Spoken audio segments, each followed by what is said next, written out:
بسم اللہ الرحمن الرحیم۔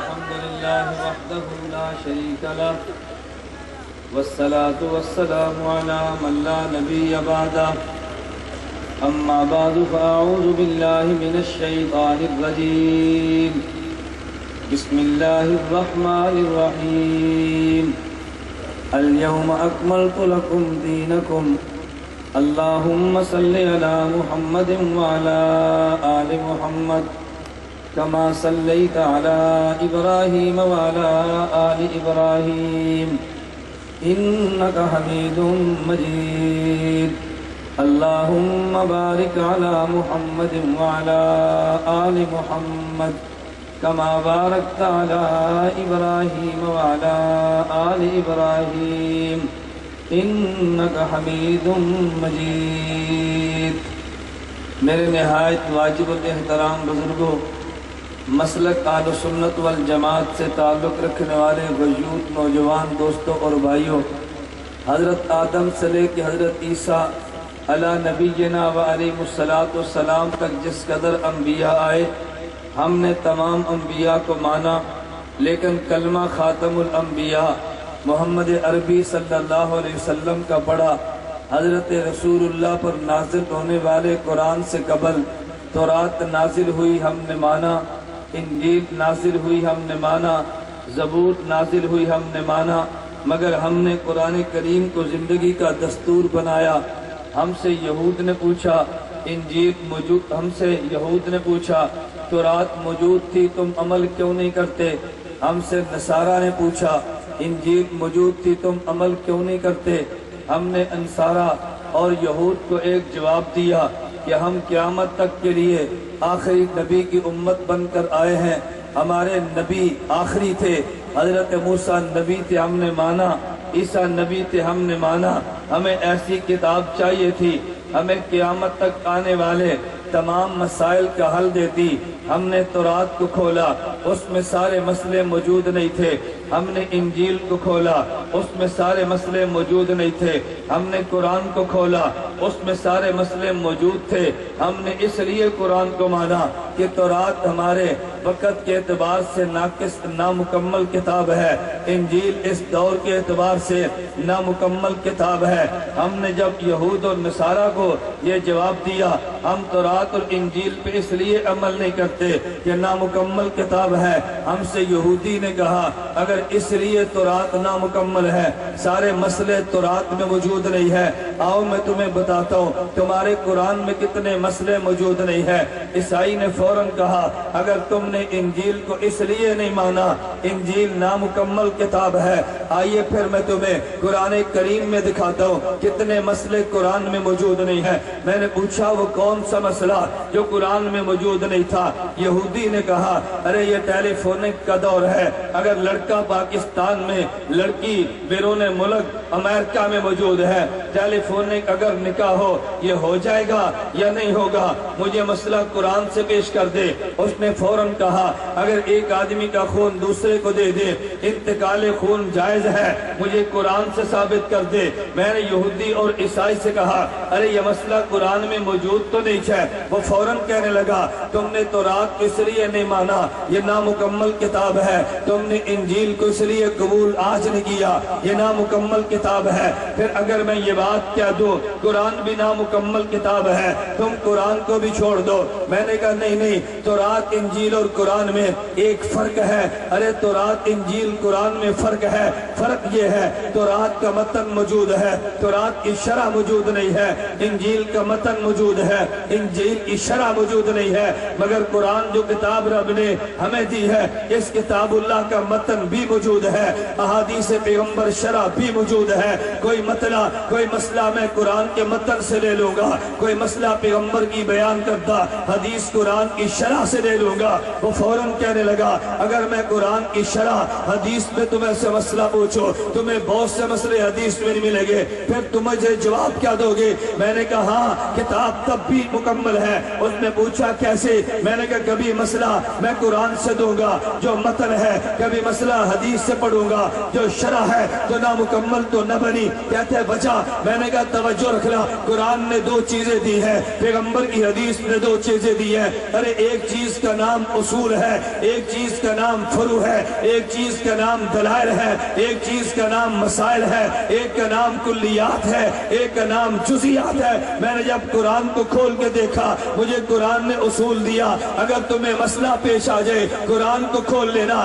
پاٹھ 12 نمبر 8 یہ سورہ اعراف آیت نمبر 3 میں موجود تھا، اتبعوا ما انزل الیکم من ربکم۔ اللہ اگر مسئلہ قرآن میں نہ ملے فرمایا میرے پیغمبر کی سنت کو دیکھ لینا، قل ان کنتم تحبون اللہ فاتبعونی۔ 12 نمبر 3 آل عمران سورۃ آیت نمبر 31 میں موجود تھا۔ اللہ پیغمبر کی سنت میں مسئلہ نہ ملے پھر کہاں پہ دیکھو؟ خالق کی طرف سے کہ تم اجماع امت کو دیکھ لینا۔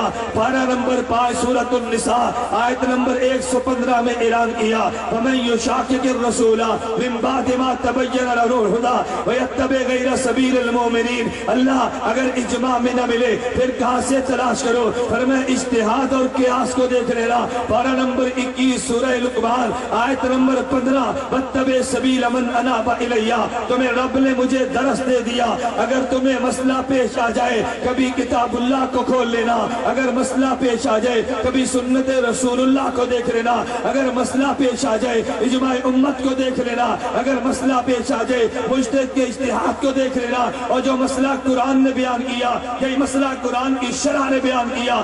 اللہ کے پیغمبر نے معاذ سے پوچھا معاذ تم یمن جاؤ گے، لوگ مسئلہ پوچھیں گے دلیل کیا بکتاب اللہ، حضور قرآن سے کھول کے بتا دو گا۔ اگر معاذ قرآن میں نہ ملے کیا بسنت رسول اللہ، پیغمبر تمہاری سنت سے مسئلہ بتا دو گا۔ علم تجد اگر سنت میں نہ ملے کہ حضور اجتہد برائے میں اجتہاد کروں گا۔ پیغمبر نے اصول دے دیے، مسئلہ کتاب اللہ میں ہوگا، مسئلہ سنت میں ہوگا، مسئلہ اجتہاد میں ہوگا۔ پھر پیغمبر نے ایک اور اصول دیا ان اللہ لا یجمع امت محمد علی الضلالہ، میری امت کو اللہ کبھی ضلالت پہ جمع نہیں کرتی۔ مسئلہ اجماع میں دیکھ لینا۔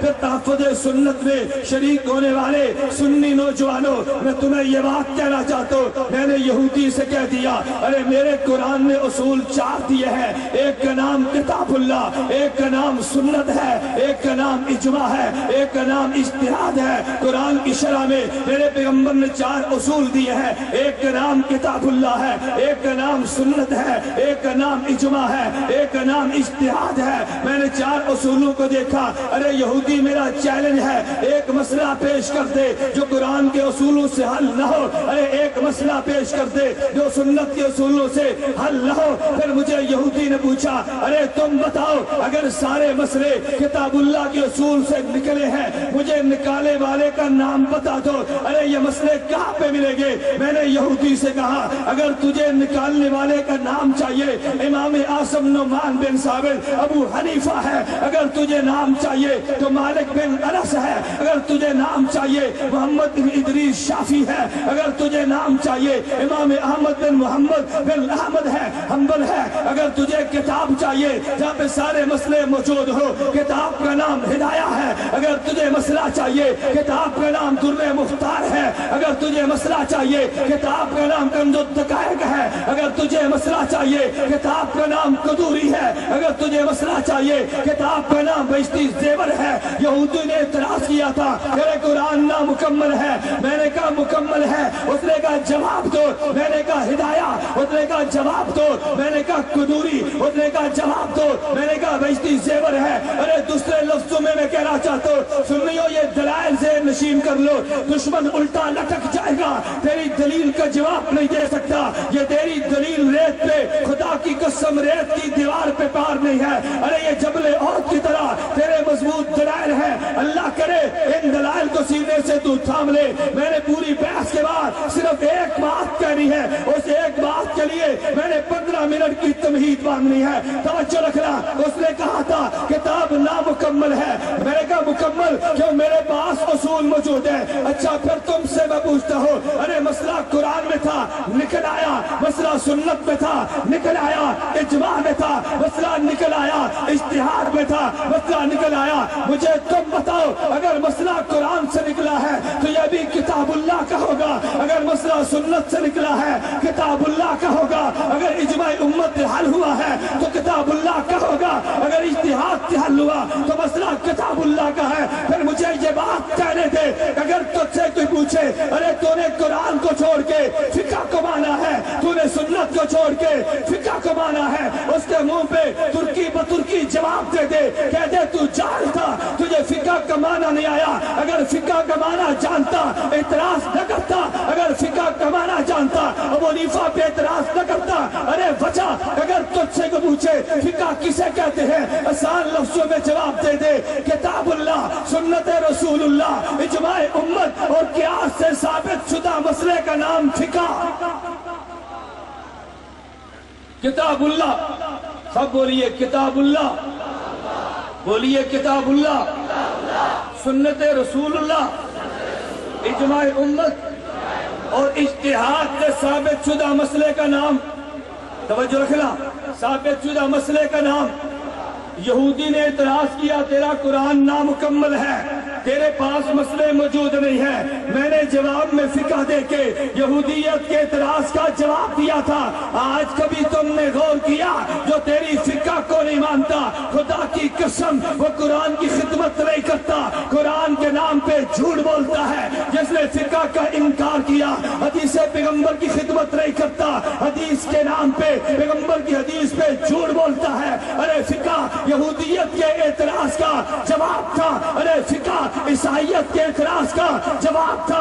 اگر تو نے فقہ کا انکار کیا پھر یہودیت کے اعتراض کا جواب دینا، ارے سارے مسئلے کہاں پہ موجود ہوں گے؟ تو جواب میں قرآن نہیں دے سکتا، سارے مسئلے کہاں پہ موجود ہوں گے؟ تو بخاری کا نام نہیں لے سکتا، کوئی مسئلہ کتاب اللہ میں، کوئی مسئلہ بخاری میں ہوگا، کوئی ترمذی نسائی ابن ماجہ میں ہوگا، کوئی مسئلہ اجماع امت میں ہوگا، کوئی مسئلہ مجتہد کے اجتہاد میں ہوگا۔ ارے فقہ قرآن سے بغاوت نہیں ہے، یہودیت کا جواب ہے۔ ارے فقہ قرآن سے دوری نہیں ہے، عیسائیت کا جواب ہے۔ اگر تو نے فقہ کو مانا تو نے یہودی کے دانت کھٹے کر دیے، اگر فقہ کو مانا عیسائیت کو متوڑ جواب دیا ہے۔ اگر فقہ کا انکار کیا قرآن کی خدمت نہیں ہے، قرآن کے نام پہ یہودیت کی خدمت ہے، یہ حدیث کی خدمت نہیں ہے بلکہ حدیث کے نام پہ یہودیت کی خدمت ہے۔ تو میں یہ بات کہہ رہا تھا، ہمارا قرآن کامل بچا، قرآن نے اصول دیے، اصول کتنے؟ بلند آواز سے کتنے؟ توجہ رکھنا، اصول کتنے؟ 4۔ میں کہتا ہوں قرآن میں تھے، پیغمبر نے دیے، توجہ رکھنا۔ ارے ان 4 اصولوں کے دینے والے کو نبی کہتے ہیں، ان 4 اصولوں کے پھیلانے والوں کو صحابی کہتے ہیں، 4 اصولوں سے نکال کے مسئلہ دینے والے کو مجتہد اور فقیہ کہتے ہیں۔ میں نے پیغمبر کو مانا، 4 اصول دیے ہیں، میں نے صحابی کو مانا، 4 اصول پھیلائے ہیں، میں نے ابو حنیفہ کو مانا، 4 اصولوں سے مسئلے لکھ کر دیے ہیں۔ میں آج علماء کی موجودگی میں ایک متفقہ تجھے فیصلہ سنانا چاہتا ہوں کہ دیوبندیت نہیں، رب کعبہ کی قسم دنیا کا کوئی سنی کوئی مسلمان اس نظریے کی تردید نہیں کر سکتا۔ میں نبی کو مانتا ہوں، نبی معصوم ہے، میں صحابی کو مانتا ہوں، محفوظ ہے، میں مجتہد کو مانتا ہوں، معجور ہے۔ اگر نبی معصوم ہے اس کی عصمت کا دفاع کرنا تیرے اور میرے ذمے ہے، اگر صحابی محفوظ ہے حفاظت کا دفاع کرنا تیرے اور میرے ذمے ہے، اگر مجتہد معجور ہے تو مجتہد کے اجتہاد کا دفاع کرنا بھی تیرے اور میرے ذمے ہے۔ بولیے نبی معصوم، نبی بلند آواز سے نبی، آج یہ عقیدہ ذہن میں رکھ لو، نبی معصوم، صحابی محفوظ اور مجتہد۔ نبی کا معصوم ہونا اہل سنت والجماعت کا عقیدہ ہے یا نہیں؟ بلند آواز سے عقیدہ ہے یا نہیں؟ صحابی کا محفوظ ہونا اہل سنت والجماعت کا عقیدہ ہے یا نہیں؟ اور نبی اور مجتہد کا معذور ہونا اہل سنت والجماعت کا عقیدہ ہے یا نہیں؟ مجھے تم بتاؤ کیا نبوت سے گناہ ہو سکتا ہے؟ مجھے تم بتاؤ کیا صحابی سے گناہ ہو جائے تو نام اعمال میں رہ سکتا ہے؟ مجھے تم بتاؤ اگر مجتہد سے خطا ہو جائے اس خطا پہ گناہ ملتا ہے یا اجر ملتا ہے؟ پھر اگر نبی سے گناہ نہیں ہوتا تو دفاع کرنا ارے ایمان ہے، اگر صحابی سے گناہ ہو جائے تو نام اعمال میں نہیں رہتا، یہ تیرا میرا ایمان ہے۔ اگر مجتہد سے خطا ہو جائے خطا پہ بھی اجر ملتا ہے، اس کی خطا کا دفاع کرنا بھی ایمان ہے۔ اتحاد اہل سنت والجماعت نے پیغمبر کا دفاع کیا ایمان سمجھ کے، صحابی کا دفاع کیا ایمان سمجھ کے، مجتہد کا دفاع کیا ایمان سمجھ کے۔ مجتہد کا دفاع کیا بلند آواز سے، نبی کا دفاع کیا، صحابی کا دفاع کیا اور مجتہد کا دفاع کیا۔ توجہ رکھنا، تم نے کبھی اس بات پہ غور کیا آج جو کلمہ پڑھتا ہے لا الہ الا اللہ محمد رسول اللہ، میں لمبے کلمے کی بات نہیں کرتا، جو لا الہ الا اللہ محمد رسول اللہ اگر یہ کلمہ پڑھتا ہے وہ پیغمبر کا نام تو لے لے گا، اگر یہ کلمہ پڑھتا ہے پیغمبر کے صحابی کا نام تو لے لے گا، اگر یہ کلمہ پڑھتا ہے تو مجتہد کے نام سے کیوں چڑھتا ہے؟ کبھی تو نے غور کیا ہے؟ نبی کا نام لیا امت کو بتا دیا، صحابی کا نام لیا اوپر سے مگر لے تو لیا نا، مگر مجتہد کا نام نہیں لیتا۔ ارے اس کی وجہ پہ غور کرنا، میں اس وجہ کا جواب دے کے قرارداد پیش کر کے اپنی بات ختم کر دوں گا۔ میں بڑی مختصر سی بات کرنے لگا، توجہ رکھنا۔ میں کہتا ہوں کبھی تو نے غور کیا ارے وجہ آدم سے لے کے خاتم الانبیاء صلی اللہ علیہ وسلم یہ سارے انبیاء تھے، اگر نبی کے دور میں مسئلہ پیش آتا لوگ نبی سے پوچھ لیتے، لیکن اگر نبی موجود نہیں ہوگا مسئلہ کیسے پوچھے؟ علی بن ابی طالب نے کہا، موجب کبیر طبرانی کی روایت ہے، کہتے ہیں میں نے پیغمبر سے پوچھا یا رسول اللہ ان نزل بنا امر لیس فی بیان امر بلا نہی فما تأمرنا، اے پیغمبر اگر مسئلہ قرآن حدیث میں موجود نہ ہو پیغمبر کہاں سے تلاش کرے؟ پیغمبر نے جواب دیا تشاورون الفقہاء، پیغمبر نے جواب دیا تشاورون الفقہاء، پیغمبر نے جواب دیا تشاورون الفقہاء، اگر فقہاء سے مشورے کرنا، فقہاء سے مسئلہ پوچھ لینا۔ پھر سنیو، اگر نبی موجود ہو تو مسئلہ نبی سے پوچھا جاتا ہے، اگر نبی موجود نہ ہو تو مسئلہ فقیہ سے پوچھا جاتا ہے۔ اگر نبی موجود ہو تو مسئلہ، اور اگر نبی موجود نہ ہو تو مسئلہ فقیہ سے۔ نبی کے ساتھ جڑو شیطان دوڑتا ہے یا نہیں؟ بلند آواز سے دوڑتا ہے، اور اگر فقیہ سے جڑو تو پھر اس لیے پیغمبر نے فرمایا میرے بعد فقیہ کو معمولی نہ سمجھنا، فقیہ واحد اشد علی الشیطان من الف عابد، شیطان ایک فقیہ سے اتنا ڈرتا ہے، شیطان ایک فقیہ سے اتنا ڈرتا ہے، ہزار عابد سے نہیں ڈرتا، شیطان فقیہ سے ڈرتا ہے۔ یہ پیغمبر نے کیوں فرمایا؟ وجہ یہ شیطان کا کام گمراہ کرنا، پیغمبر کا کام ہدایت کو پھیلانا ہے۔ نبی ہدایت کا اعلان کرے گا، لوگ نبی کے دشمن بن گئے، لیکن جب نبی چلے گئے ہدایت کا راستہ تو چلنا تھا، یہ کام فقیہ کے ذمہ تھا۔ پہلے عداوت نبوت سے ہے، آج عداوت فقاہت سے ہے۔ یہی وجہ تم نے حدیث تو سنی ہوگی، اللہ کے پیغمبر نے فرمایا بنی اسرائیل میں 72 فرقے تھے اور میری امت میں 73 ہوں گے۔ کبھی آپ نے غور کیا یہ 73واں فرقہ کون سا ہے؟ یہ 73واں فرقہ کیوں پیدا ہوا؟ علامہ یہ 73واں فرقہ کیوں پیدا ہوا؟ علامہ قرطبی نے تفسیر الجامع لأحکام القرآن وَأَنَّ هَذَا صِرَاطِي مُسْتَقِيمًا فَاتَّبِعُوهُ کہتا بڑی عجیب بات لکھی ہے۔ امام قرطبی کہتے ہیں ایک بات ذہن نشین کر لو، وہ تفسیر لکل شیء کے تحت فرمایا لم یکن عندهم اجتہاد قط انما خص بذلك امت محمد صلی اللہ علیہ وسلم، پہلی امت میں اجتہاد نہیں تھا، اللہ نے اس امت کو اجتہاد دیا ہے۔ پھر حضرت امام قرطبی نے